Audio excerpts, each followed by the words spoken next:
Язалар күп газетләргә, сөйлиләр радиолардан, очрашкан җирдә авыл үлә, авылны бетә ишәләр. Менә миңа киләләр никахка, авыллардан Мисрин. Авылыгызда мәчет бармы дим. Хәзрәт, 98 елда салып куйдык. Ярар. Мәзинегез бармы соң? Анда әллә кем абый вакытында килеп әйтә, азанны әйтә. Нәрсә әйтәсең ул анда дим. Йырты терәлеп тора мәчеткә. Көнгә 5 белми нәрсәгә чакырганын.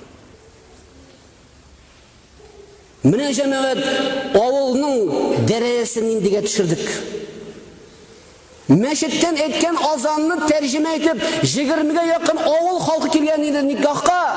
13 ел авыл уртасында мәчет, һәр 5 вакытны әйтә, һәрберсеннән сорадым, белмиләр. Азанның мәгънәсен белмибез. 4 мәртәбә әйтәм, Аллаһ бөек дип әйтә синең. Йоклап яткан вакытыңда иртә белән торып йокыңнан хәерлерәк диде. Намаз. Уянмадың, йокың бөек булды. Бәрәңге алырга чыккан вакытта яхшы көн дип бәрәңге алалар, азан әйтәләр. Без синең өчен Аллаһ әкбәр түгел, бәрәңге әкбәр. Кич белән туй ясап утырасыз аракы эчеп. Мәзинеге шунда азан әйтә, сезнең өчен аракы әкбәр.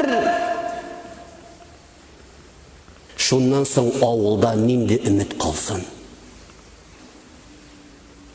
Шуннан соң әйтә, мәзинегез дим, хайя галя сала, намазга килегез, хайя галя фәлах, бәхетле булырсыз ди.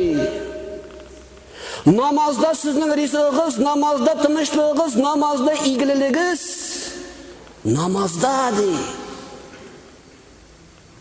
Ничә хуҗалык авылыгызда дим, 160 хуҗалык ди берсе әйтә. 7 кеше җомгага җыела. Мондый авылны Аллаһ ник сакласын? Галәм яратылган, ва ма халактул җинна вал инса илля лиябудун. Бу галәм яралган җәмәгать шушында гыйбадәт кылсыннар өчен. Ни өчен кыямәт көне җитә, чөнки җәмәгать соңгы кеше җир йөзендә ла илаха илляллах дигән соңгы кеше үлгәннән соң ул соңгы кеше җомга көнендә үләчәк.